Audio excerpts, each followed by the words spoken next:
everyone, welcome to the YouTube channel of Chemistry Plus, and today I am here to tell you that how can you guys calculate the number of lone pairs present on our central atom within the seconds। तो हमें इस method से number of lone pairs किस तरीके से हम calculate करेंगे।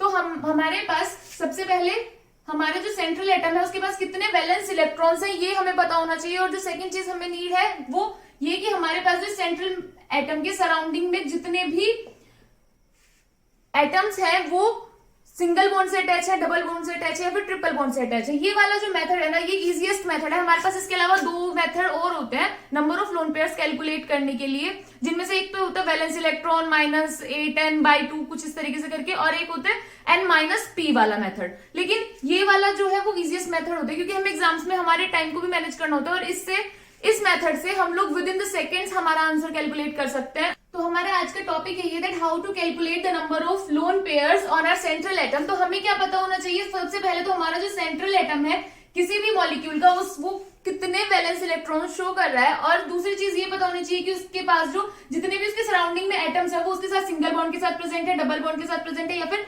Triple bond के साथ प्रेजेंट है। इन दो चीजों के पता होने से हम लोग लोन पेयर काउंट कर सकते हैं। तो मैं भी आप लोगों को सिखाऊंगी किस तरीके से हम लोग लोन पेयर्स काउंट करते हैं। सबसे पहले हमें ये पता होना चाहिए कि हमारा जो सेंट्रल एटम है वो किस फैमिली से आ रहा है, जिससे कि हमें ये पता चल जाएगा कि उसके वैलेंस शेल में कितने इलेक्ट्रॉन्स हैं। तो देखो अगर हमारे पास कोई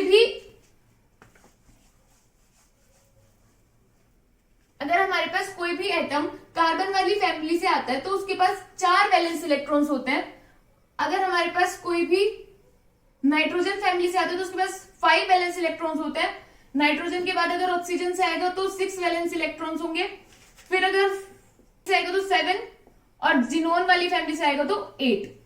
नीचे जितने भी इनकी फैमिली में मेंबर्स होंगे वो सभी सेम वैलेंस इलेक्ट्रॉन शो करेंगे।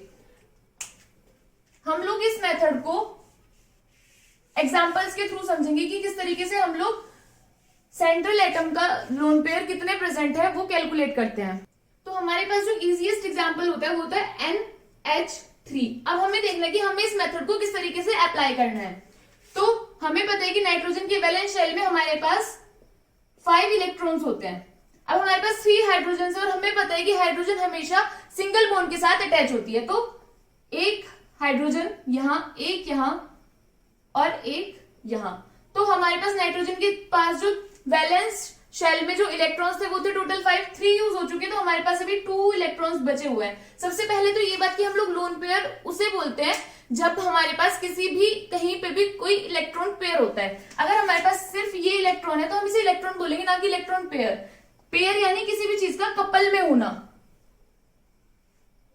इसे हम एक इलेक्ट्रॉन पेयर बोलेंगे जहां पे हमारे पास 2 इलेक्ट्रॉन्स प्रेजेंट होंगे। तो अभी हमारे पास NH3 में सिर्फ एक इलेक्ट्रॉन पेयर प्रेजेंट है, और अगर बॉन्ड पेयर पूछा जाए तो 1, 2, 3 हमारे पास 3 बॉन्ड पेयर्स है।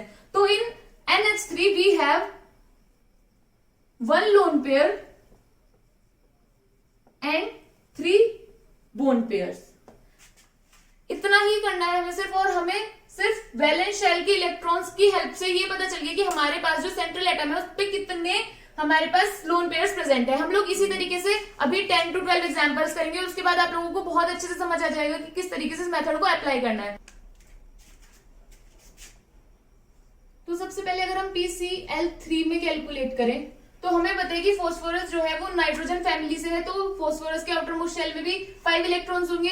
क्लोरीन सिंगल बॉन्ड के साथ अटैच होगा, और हमारे पास 1, 2, 3 2 इलेक्ट्रॉन्स बचे हैं, तो इसलिए हमारे पास 1 इलेक्ट्रॉन पेयर हुआ। तो यहाँ पे हम लोग क्या करेंगे, हमारे पास PCl3 में 1 लोन पेयर प्रेजेंट है। इसके बाद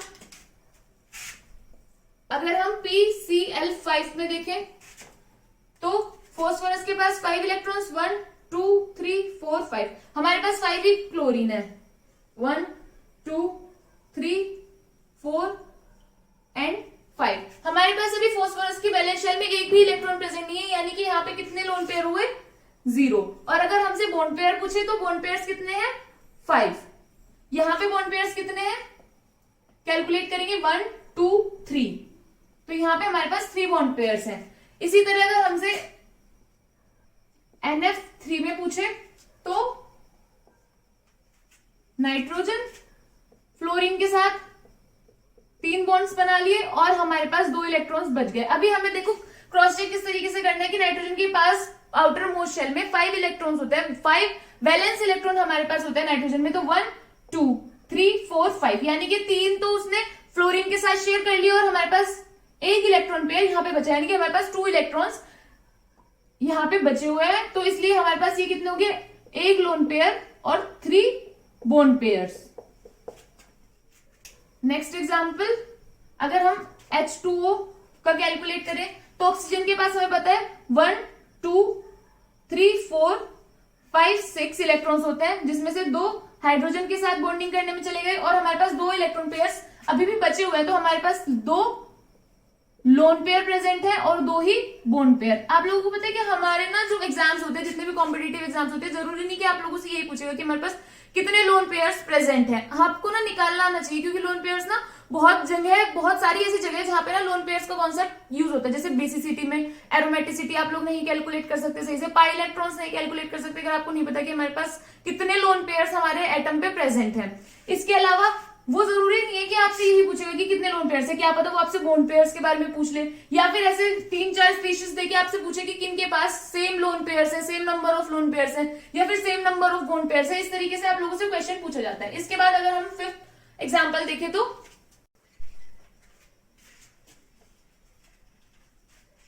CH4। अब यहाँ पे आप लोगों से पूछा जाएगा कि हमारे पास CH4 में कितने लोन पेयर्स प्रेजेंट है। तो हमें पता है कि कार्बन के वैलेंस इलेक्ट्रॉन कितने प्रेजेंट होते हैं, कार्बन के पास 4। हमारे पास कार्बन में 4 वैलेंस इलेक्ट्रॉन्स प्रेजेंट है, यानी 1 2 3 4।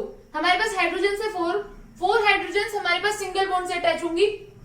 तो 1 2 3 4।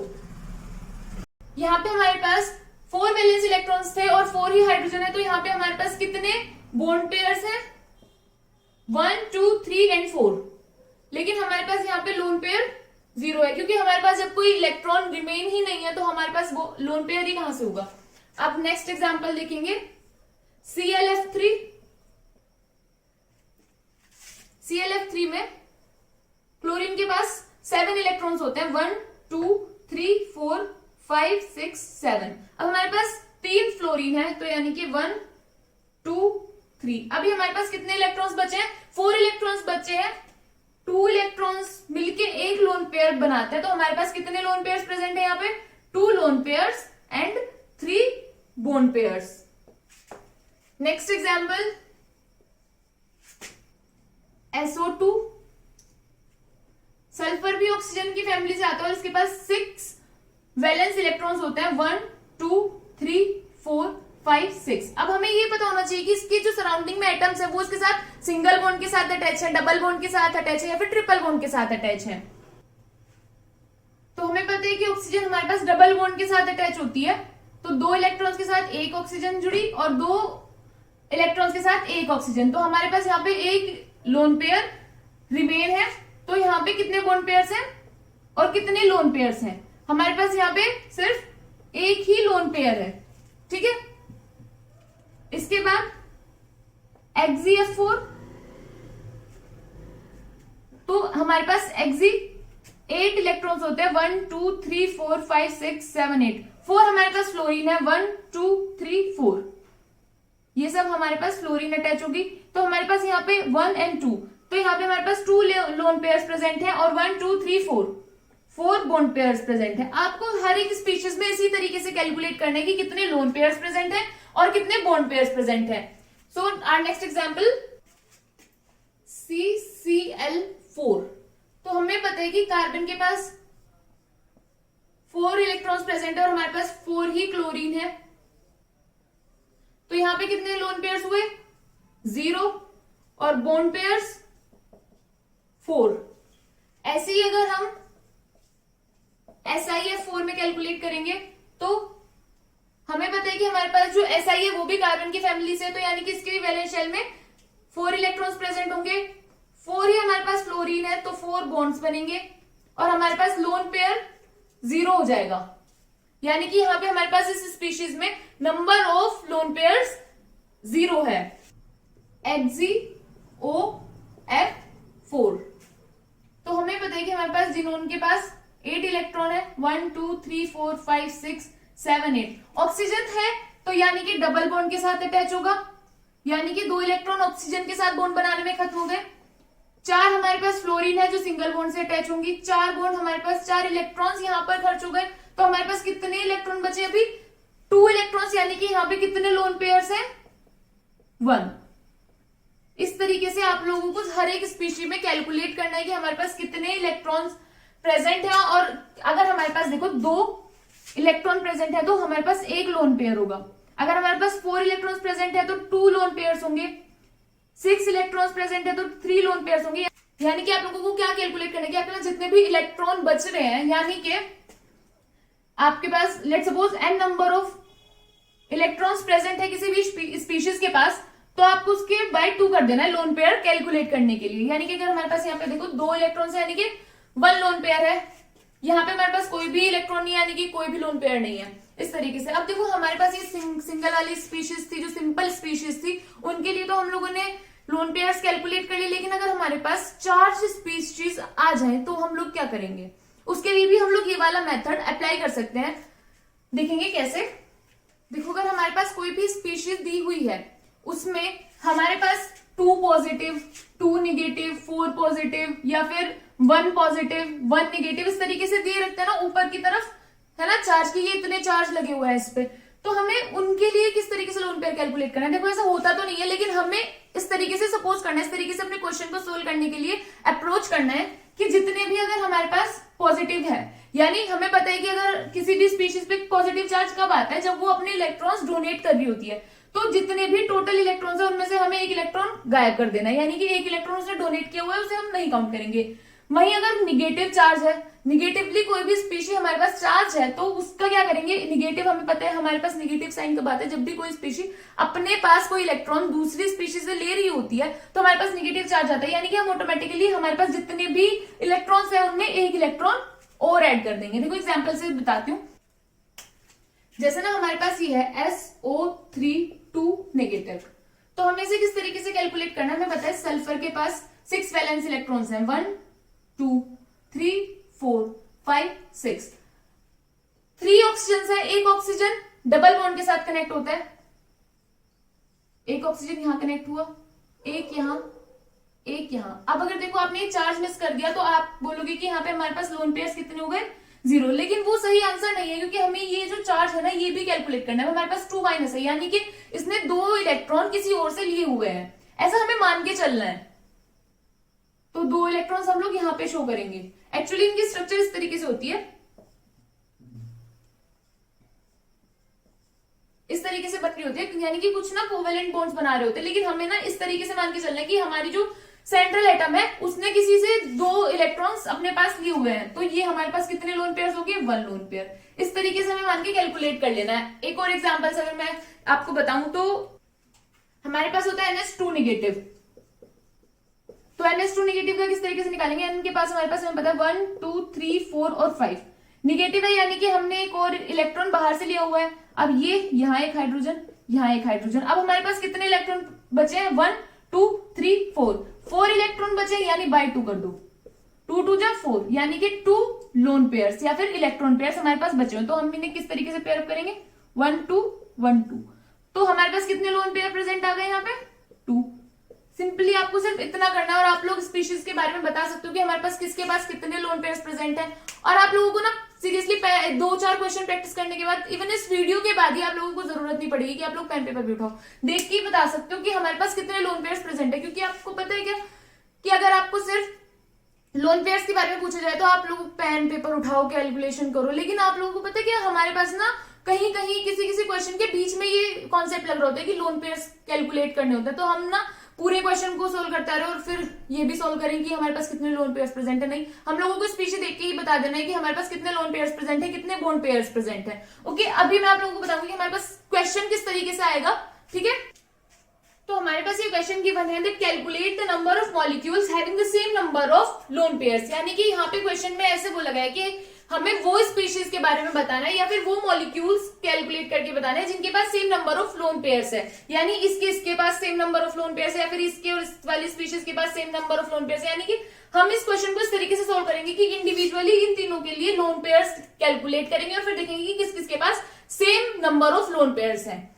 तो कैसे कैलकुलेट करना है, सबसे पहले अगर हम फर्स्ट देखें तो XeO3 दिया हुआ है, हमें पता है कि हमारे पास Xe के पास 8 वैलेंस इलेक्ट्रॉन्स होते हैं, 1 2 3 4 5 6 7 8। अब आपको पता होना चाहिए कि हमारे पास जो सराउंडिंग एटम है वो कितने बॉन्ड्स के साथ प्रेजेंट है, यानी कि हमारे पास जैसे यहाँ पे ऑक्सीजन प्रेजेंट है तो वो डबल बॉन्ड के साथ अटैच होगा, अगर हमारे पास यहाँ पे हाइड्रोजन प्रेजेंट होता तो वो सिंगल बॉन्ड के साथ अटैच होता। अब देखो हमारे पास ये 2 बॉन्ड से एक ऑक्सीजन अटैच, इन 2 इलेक्ट्रॉन्स के साथ ये एक ऑक्सीजन अटैच, 3 ऑक्सीजन है तो ये। अब हमारे पास यहाँ पे 2 इलेक्ट्रॉन्स बचे, यानी कि हमारे पास कितने हैं lone pairs, single lone pair है। अब XeO4, यहां पे भी ऑक्सीजन 2 इलेक्ट्रॉन्स शेयर करेगा, फ्लोरीन सिंगल बॉन्ड के साथ, एक और फ्लोरीन, एक और फ्लोरीन और एक और फ्लोरीन। इस तरीके से हमारे पास Xe के कितने इलेक्ट्रॉन्स यूज हो चुके, 1 2 3 4 5 6, यानी कि हमारे पास 2 इलेक्ट्रॉन्स अभी भी रिमेनिंग है और ये 2 इलेक्ट्रॉन्स मिलकर एक लोन पेयर बनाएंगे, यानी कि हमारी इस वाले मॉलिक्यूल के पास भी एक लोन पेयर प्रेजेंट है। अब अगर हम XeF6 की बात करें तो फ्लोरीन हमें पता है सिंगल बॉन्ड के साथ अटैच है, हमने यहाँ पे 6 फ्लोरीन्स अटैच कर दी और कितने हमारे पास इलेक्ट्रॉन्स जो है वो खर्च हो चुके हैं या फिर शेयरिंग में जा चुके हैं, तो उन्हें कैलकुलेट करेंगे 1 2 3 4 5 6, यानी कि 7 और 8। हमारे पास 2 इलेक्ट्रॉन्स अभी भी बचे हुए हैं, ये 2 इलेक्ट्रॉन्स साथ में मिलकर क्या बनाएंगे, एक लोन पेयर बनाएंगे और एक लोन पेयर हमारे पास यहाँ पे जनरेट होगा। तो हमारे पास क्वेश्चन में क्या बोला था कि calculate the number of molecules having the same number of lone pairs. अब हमारे पास इस वाले मॉलिक्यूल के पास भी सिंगल लोन पेयर प्रेजेंट है, इस वाले मॉलिक्यूल के पास भी सिंगल लोन पेयर प्रेजेंट है और इस वाले मॉलिक्यूल के पास भी सिंगल लोन पेयर प्रेजेंट है, तो इसलिए हम लोग क्या बोलेंगे, all of the given molecules have the same number of lone pairs. इस तरीके से आपको क्वेश्चन सॉल्व करना है और आप लोग बहुत इजीली बता सकते हो। देखो अगर हम बिना कॉपी पेन के करें तो किस तरीके से होगा, हमें पता है 4, इसके पास 8 है, 4 तो फ्लोरीन के साथ बॉन्ड बनाने में चले गए, 2 चले गए ऑक्सीजन के साथ बॉन्ड बनाने में, तो हम 8 में से 6 माइनस करेंगे, हमारे पास 2 इलेक्ट्रॉन्स बचते हैं और मैंने आपको बताया था कि 2 इलेक्ट्रॉन साथ में कंबाइन करके एक इलेक्ट्रॉन पेयर बनाते हैं, तो यानी कि 2 इलेक्ट्रॉन बचे तो एक इलेक्ट्रॉन पेयर बचा है हमारे पास। यहाँ पे O3 है, यानी कि एक ऑक्सीजन डबल बॉन्ड से कनेक्ट होगा, तो यानी कि 3 ऑक्सीजन 6 इलेक्ट्रॉन शेयर कर रहे होंगे और हमारे पास Xe के पास 8 इलेक्ट्रॉन है, 8 माइनस 6 करेंगे तो हमारे पास 2 इलेक्ट्रॉन्स बचते हैं, 2 इलेक्ट्रॉन्स का मतलब है कि 1 लोन पेयर। इस तरीके से हम लोग बिना कॉपी पेन के क्वेश्चन सॉल्व कर सकते हैं। तो ये थी हमारी easiest way number of lone pairs calculate करने के लिए। आई होप आप सबको ये समझ आ चुका होगा कि किस तरीके से हम लोग क्वेश्चन को इजी बना सकते हैं थोड़े से कॉन्सेप्ट और थोड़ी सी ट्रिक के साथ। अगर आप लोगों को अभी भी कोई भी डाउट है so you guys can comment in the comment section. और अभी आप लोगों के पास जितने भी क्वेश्चंस हैं अपने लोन पेयर से रिलेटेड, आप अपने वो सारे क्वेश्चंस प्रैक्टिस करके देख सकते हैं। अगर आपका कोई क्वेश्चन नहीं सोल्व होता है तो आप लोग कमेंट बॉक्स में कमेंट कर सकते हैं। Thank you so much for watching the video.